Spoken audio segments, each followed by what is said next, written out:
Hey, Dominique, it's so great to have you on the show. Thanks for being here. Hey, Adam, thank you for having me. It's really fun to be here. Yeah. You bet. You are based in the Netherlands. Correct. And I want to get into, we have a lot to talk about today, but before we get too deep into it, I know there's a lot of people listening right now that can't wait to travel to Europe when the pandemic is kind of lifted and things get a little bit better. So what's going on in Europe right now? Is this like, can we travel there? Yeah, it depends on the country, actually. But if we're talking about the Netherlands and Italy, because I'm familiar with those two countries, you can travel again.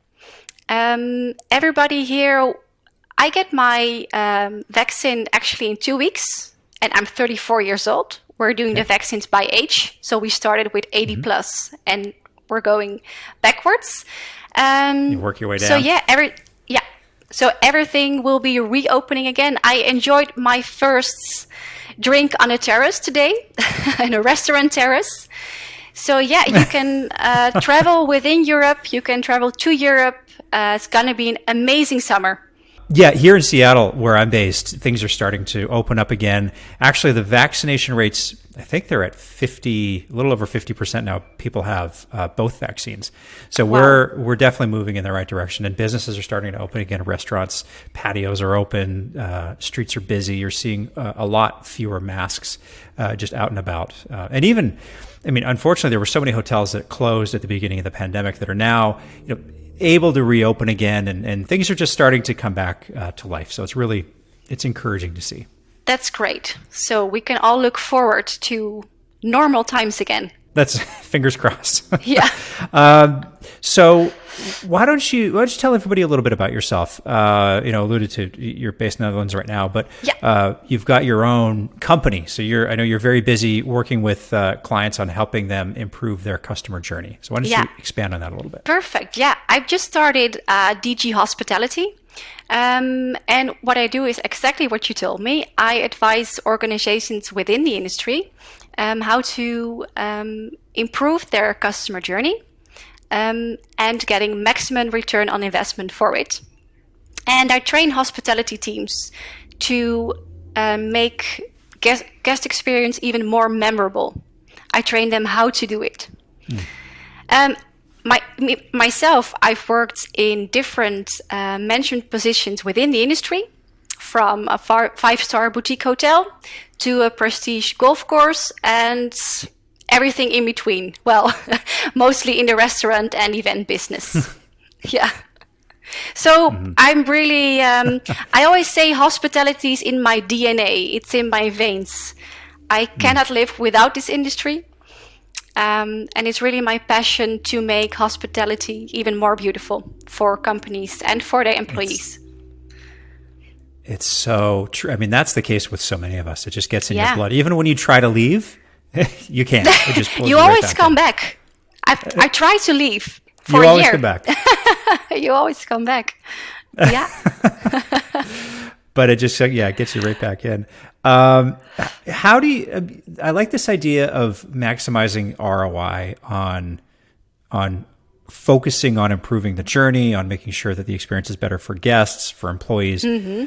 How do you approach that with DG Hospitality? Like, with respect to maximizing the ROI. So how do you define that? Is it improving on different metrics based off of the cost to bring you in? How do you square that?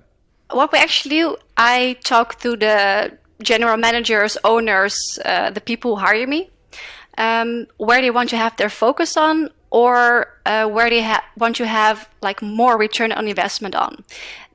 Most companies work with like net promoter scores, so they know they just bundle their reviews, and they know where their weaknesses are and their strengths are. Many times they already tried to maximize, to optimize. Do you say optimize? To optimize their customer journey. Optimize. Yeah. So most of the companies already tried to optimize their customer journey, but they find out that it's really hard because they keep doing the same thing they're doing over and over again. So that's the point where I come in, and what I do, I focus on the emotional part of the customer journey. And that's where a lot of profit can be made to make experience more memorable and therefore also more profitable. Interesting. Yeah. And there's so much that go, when I talk about some of the best hotels in the world, what they do so well is they engage all five senses. So nothing is out of balance. Everything connects in a way that is pleasing to, every way that you experience the place that you're in.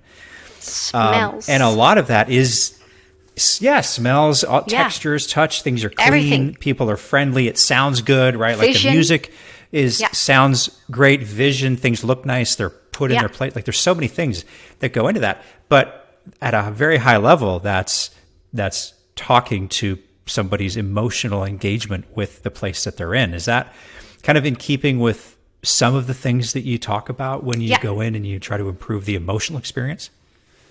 Definitely. My first focus is actually on the team. Here in the Netherlands, we still have to get used using all the five senses.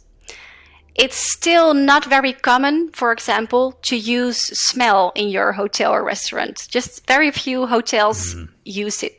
Or vision. And why? Because they think it's a big investment and they're not sure what their return on it is. So it's my job to come in, and I work with several partners. For example, a company, it's called SEC Air Design, and they provided me all the samples of different smells, and I just do a pilot for a month, for example. So we say we start this month. Next month, just give me your opinion. Let's see the reviews. Let's see what happened when you talk to your guests. And so I help my partners also selling their products by, letting people try it. Because here in the Netherlands, we still they want to see the proof of the investment. Of course, it's not very common yet to use all the senses. The scent piece can be tricky in businesses sometimes, but or in hotels.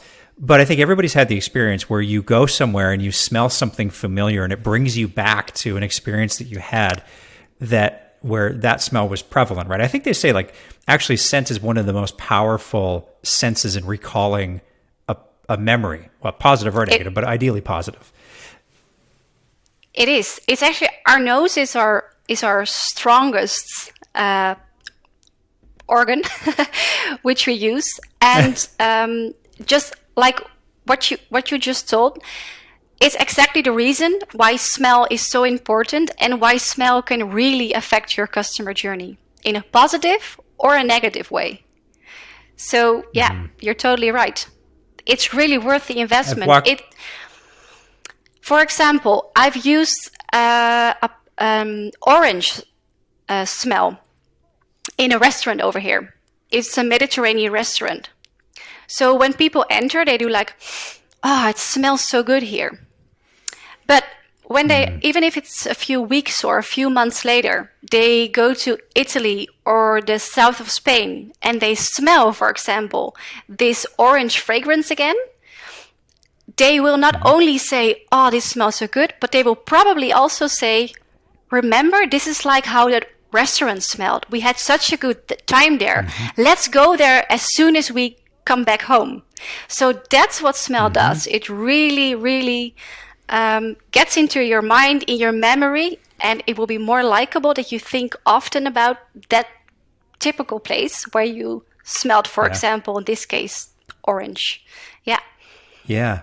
I don't want to focus this entire episode on smell, no. but I do think it's worth bringing up that there's ways to do it properly, and if it's not prevalent in the Netherlands yet, there are a lot of hotels and even just regular businesses here in the US that have employed scent machines. Yeah. And there's a lot of different ways to do it, whether it's just, a little thing behind a desk or, up in your HVAC system. Yeah. It's something a little more substantial. There's a lot of bad smells out there, and it's very easy to choose the wrong thing or to have it be too overpowering. And, that's when it comes back to the initial point about the best places in the world do it in a way where it's not out of balance with everything else. It's there, but it's not there. It's pleasing, but it's also somewhat forgettable until you smell it again. Then it brings you back to the experience. Correct. You know what I mean? Yeah, correct. Yeah, you're totally right. Yeah. Yeah, it's so I'll be interested to hear how things go, with that over there. Next time I'm in the Netherlands, we'll see if I will give you a sample, okay? Yeah, for sure. But, when we're talking about businesses reopening and balancing all five senses and ROI on training and emotional engagement, we've got a situation right now where businesses are opening, but there's not many resources available to implement just about anything. A lot of places are just surviving right now. Whether it's no money, no people, no time, those internal resources are really stretched. So, with that in mind, what are some of the things that hotels and restaurants and just businesses that are focused on customer experience, what should they be focused on right now that might be low barrier to entry actions that they can take? Well, you can look at it like team-wise or business-wise. I will give a great example if I talk about team-wise, because you have to do it with the people you're working with. So if you have a small team and your budgets are not that big at the moment, what I always say, it's really easy and really fun to develop your customer experience. What do you want that your customers or guests experience when they are at your hotel, at your restaurant? If you want the emotional engagement, it's really important you just grab a pen and paper, gather around with your team, get a pen, get a paper, and name 5 senses you want your guests to experience. For example, you want them to feel cared for. You want them to feel welcome. You want them to feel comfortable. You want them to feel surprised, relaxed. Name a few. Also think about your personal life. How do you want to feel in your daily life? Write all these positive emotions. And then think together with your team about the actions that will evoke those emotions with your guests. And what's really important to do is add personas to this emotional customer journey. Like, for example, if you want your customers to feel comfortable and welcome as soon as they enter your hotel, you can define actions, how to do that. For example, to hold the door open, say, welcome to our hotel. We hope you had a pleasant journey. But you can imagine that if you have an elderly couple or you have a family with children, then comfortable and welcome has a total different meaning for those two target groups.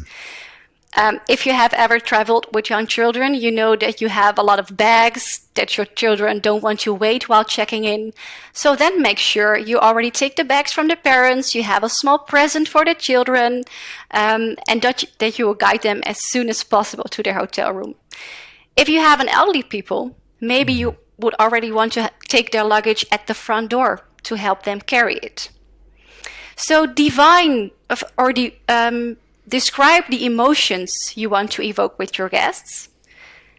Make actions that will evoke those emotions, and add personas. Look at your guests. Do you have families with young children? Do you have business travelers? Maybe you have a lot of international guests that are jet-lagged when they arrive at your hotel.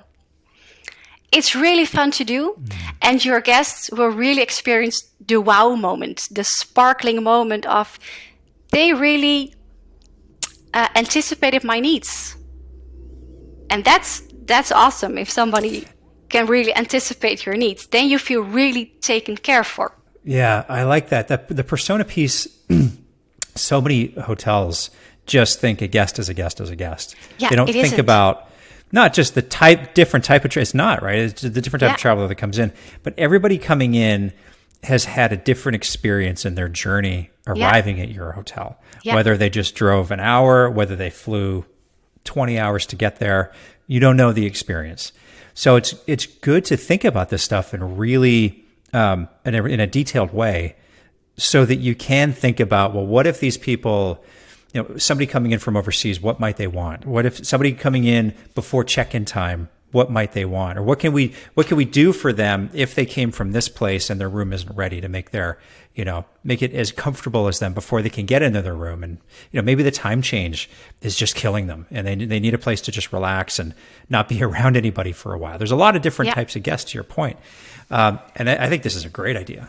Yeah, and I think also, like, what I've experienced, that every hotel has about a top 5 type of guests that enters their hotel the most. So you don't have to add 20 personas. If you make a top 5, you're already come a long way. And what the fun thing is about an emotional journey and adding personas?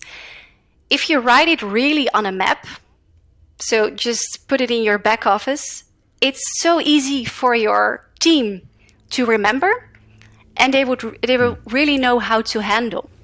Because if you don't tell them what they should do, and if you don't tell them the why you do this, they won't do it if they don't understand the meaning behind it.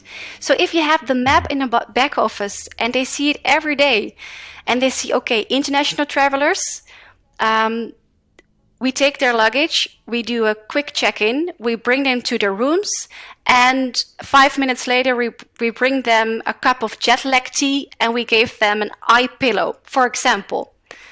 Like every time they encounter an international guest, it will be in their DNA almost, that every international guest, we bring them a cup of jet lag tea and an eye pillow. It's becoming a habit the more you do it. So the personas and creating the map, it works. Yeah. That is a really good insight. That's a really good idea. And something that's easy to implement, at just about any level. I'm curious to get your perspective on how customer service has changed over the last, let's just call it 18 months to make it a round number. Last year and a half, through the pandemic, there was what I'm hearing is that, at the beginning of the pandemic, the businesses that stayed open, customers were far more forgiving than they are today, when everybody is just wanting to get back out and get back to normal life. What are you seeing out there? I've been thinking about this question myself, because my husband has a restaurant and we're reopening. So we were like, will expectations have changed? And we've been talking, of course, I've been talking to a lot of hoteliers here in the neighborhood. And you know what I think? I think people can't wait to go out again, to go to hotels, to go to restaurants again. I think what has changed is maybe the emotional part of feeling safe at your property. I think it has become more important to feel safe. Here in the Netherlands, for example, the COVID regulations are still, you need to have 1.5 meter distance. We all need to wear mouth masks. We all need to clean our hands with this hygienic gel before entering the hotel lobby or a restaurant. And from my perspective, what I see is that people really expect that it's whether the hotel, the restaurant, that they really take care for their safety, that they really make sure that all the guests, that nobody can enter my table or my space within the 1.5 meters. I will give you an example that I've experienced last week with a friend of mine. We were on a terrace. There were 30 people allowed last week, and they had these parasols. Is it parasol? Yeah. Mm-hmm. And umbrella. Yeah. Umbrella. Yeah. And it started to rain, but there were 3 umbrellas on the whole terrace. So we were under one of them. The rest of the 10 other people were not under the umbrella. So what happened? It started to rain. Everybody stood like next to us under our umbrella with their plates and their drinks, like within 1.5 meter. And I understand because people do that, but it was up to the owner to make sure I was safe. And at that point, I didn't feel safe anymore. So I think on that perspective is that people expect you to arrange it for them. It has become more important to feel safe and to anticipate, in that case, someone needs more than before. Is that's definitely been a change in customer expectations at a business. Is that feeling of feeling safe? Yeah. I get the sense too that while that's important, there's a lot of fatigue around that from the customers at large, right? They don't necessarily want to go through the process of having to sanitize their hands and do a mask check every time they walk in and be reminded by the staff that you have to keep your mask on when you're doing this and that, or whatever the safety precautions are relative to your own personal situation at your business. I think customers are tired of it. Yeah. So the execution of a lot of those safety protocols and reminders and maybe forms that people have to fill out if they're going to a spa or coming into another, a hotel, if you're doing that, being able to take care of enough of that up front before they arrive so that people can just be at the place, just experience it as if all of this was behind us. And just maybe subtle reminders once people arrive of the 2 or 3 things that you require. And then just let people get on with having a great experience. I think that's very quickly where things are going. That's certainly the case over here. Yeah, I totally agree. I think that the practical part, the whole functional part of your customer journey, like for example, the hand sanitizers, I don't know, do you have to do a health check before entering a property? Like some places, yes. Yeah, some places, yes. They'll ask you questions. They'll take your temperature. They'll require you to, kind of scrub in with some hand sanitizer, do a mask check. Sometimes they'll hand you a new mask when you come in. You can't wear your own mask. They'll hand you one when you go in. Yeah. I think for here we don't do temperature, so that's a different thing. But we have to check boxes like, do you have any symptoms like coughing but I think that part, it needs to be integrated totally in the customer journey. For example, in a restaurant, we developed a web page. At the same day that our guests arrive, we send them an email. So in the comfort of their homes, they can just fill in the questions. They get like this green box at their screen that they can enter a restaurant. So at the entrance, we just say, have you filled in yeah, sure, here, I have some proof. And people they really like to give the proof, like they have the green button. So it's totally integrated. It's like a VIP access. Yeah, and you get a smiley, like, oh, you're welcome. So if you integrate the practical part in the whole customer journey, and if you make it fun, it's all about also tone of voice. It's like, will you please, can you sanitize your hands? Or if you say, hi, welcome, please sanitize your hands before your experience can begin. It's a way of using your tone of voice that can make the difference. Tone of voice and words, they matter in this case. Well, they always matter, but no, you're absolutely right. And the idea too of just, I think we've seen this many times where, at least over here, there's been a lot of pushback with regulations and requiring masks, and you've probably seen a lot of the videos that go viral of customers really taking it out on frontline employees. And as a manager at a hotel or restaurant, or the owner, whatever your hierarchy is, putting line level staff in a position to have to enforce rules that we already know are very, they shouldn't be controversial, but they are. And, people push back on them and for whatever their reasons are, that sets everybody up for failure. So as much as you can do ahead of time to let people know what the expectations are, and then have them fill these things out before they arrive, and communicate all along the guest journey, so that when they get there, they know the expectation. Yeah. And then that can also, you can just sort of get on with experiencing the thing that they're there to do. I think it's just better for everybody's psyche. Yeah. Totally true. Totally true. And if you have a guest that still like doesn't want to follow the regulations, it happens, of course. We had one team, they had the back office, and we developed a dance just to shake it off. Like if you had a guest that really didn't want to do follow the instructions. Yeah, but I think you're totally right, Adam. It needs to be integrated. It's more fun for everybody. You know, we've talked a lot about the emotional experience of going into a hotel or restaurant. We just kind of covered off inadvertently a lot of the practical aspects of what an experience is like, especially because the COVID stuff is so relevant right now. Yeah. But what do you think is more important as we start to come out of this and get back to normal? You know, again, with the context of there's not a lot of resources, time, money, you know, expertise internally.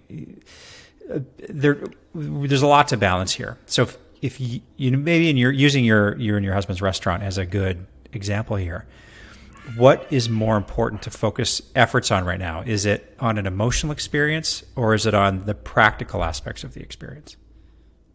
It is definitely the emotional part of the experience, because it's the emotional part where you can make it memorable. And memorable means in the end profitable. If you're in someone's memory, if you're in someone's mind, if people are happy, they will tell others, they will come back, they will write a good review for you. It's it's really the best way to make the connection with your guest. And that's actually what we want. We all want to feel connected again. So it's really worth the investment to train your team on the emotional part, to develop to create the whole customer journey around the emotional part, rather than investing your money in the practical part. Mm-hmm. Like, you know, if you want to redecorate your restaurant, first make sure your customer journey on the emotional part is fantastic, top level, then think about the rest. People want to have the connection with you. And for example, if you have been to Italy before, right? Yeah, That's you've right. been you've been to Rome. Yep. If you go out for dinner in Italy, you probably end up in the shabbiest place where they have this with this do you see TL lights on, where it's really bright light inside? Yep. You know, there's Yep. it's really not if you look at from outside the window, you think, well, we'll find another restaurant. Mm-hmm. But the food, but then they all look like that. Yeah, that's true. No, but but there the bartender, he asks your name, he asks you who you are, he gives you the menu special, or he says, oh, you're a tourist, well then let me get you this, and you feel so welcome. And that's the emotional part. And it doesn't matter that you're not comfortable on your chair, or that the light is really not flattering, because you have the emotional part. We want to feel welcome. We want to feel taken care for, and that's what the emotional part does. Yeah, I think your example my experience in Rome in particular, and we were there in January, not this past January, but when we were there, it was January. And so it wasn't high season for travel. It was mostly locals around. And that to this day, that was 3 years ago, that's still the most emotionally impactful trip that I've been on probably ever. And it was all because of exactly what you're talking about right now. It was the little, you know, I remember we walked into a cheese shop near the Pantheon? Yeah, Pantheon. Yeah. Anyway, yeah. Pantheon, Pantheon, yeah. And we don't speak any Italian. He didn't speak any English, but he welcomed the owner welcomed us in, had us try all kinds of different food. He put on like American music videos from the 80s on the TV, and just to try to find like this common ground. And all he wanted to do was make sure that we had this great experience in this literally a totally chance encounter at like 10 o'clock at night in the middle of winter in Rome. And that happened again and again and again on our week long trip that we were there. And that really solidified for me after the fact that, yes, there's an operational aspect of my brain that wants to make sure that everything is neat, tidy, has a place, that there's processes to make sure things are maintained, everything works. We've got, new technology, all of that's all very important. But that all feels cold and inauthentic if you're not communicating effectively or delivering service in the way that your guests want to receive it. Mm-hmm. And that's literally colored kind of my whole perspective on guest experience ever since then, just because of that. So he provided a really memorable experience for you. The practical part it's just functional. It's the emotional part that makes the experience memorable. But I also often say to my clients that a good guest experience, how to say it in English? It never happens by accident. So a good guest experience never happens by accident.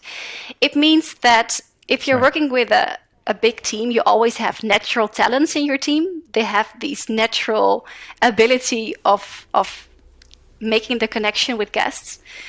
But as a company, you also should, as a hotel or restaurant, you also should provide stuff, whether it's training, whether it's products. You need to give them a stage to make this experience memorable. If you have time for a small example, one of my colleagues, she once flew with Emirates from Amsterdam to, actually it was a long journey. She was flying to Australia, to Adelaide. So she had this stopover in Dubai and flew to Australia.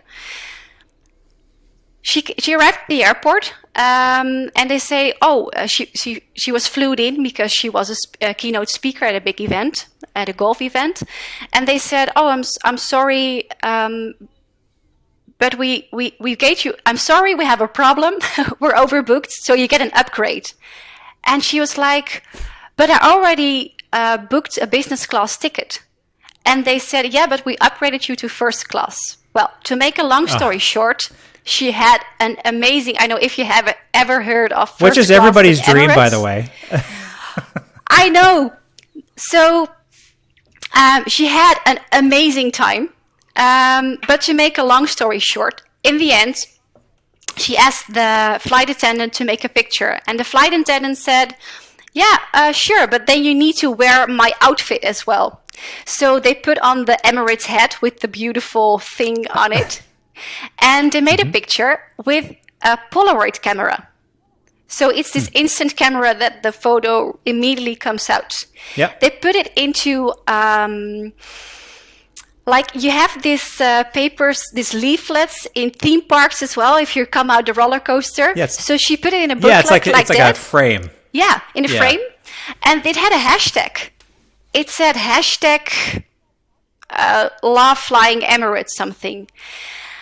That is a great example of a guest experience that doesn't happen by accident, because someone at the headquarters of Emirates had to think about placing all those Polaroid cameras in their Emirates airplanes, that it was filled with the photo material, that they had the booklets ready with the hashtag.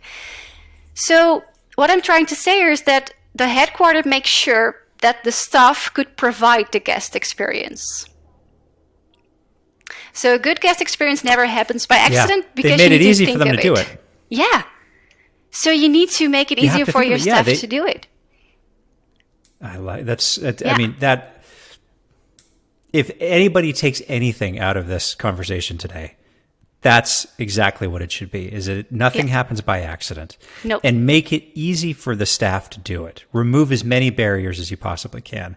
And if you can do those two things, then you're going to be much further ahead than frankly, just about any hotel or restaurant out there, because nobody is thinking about it in those terms.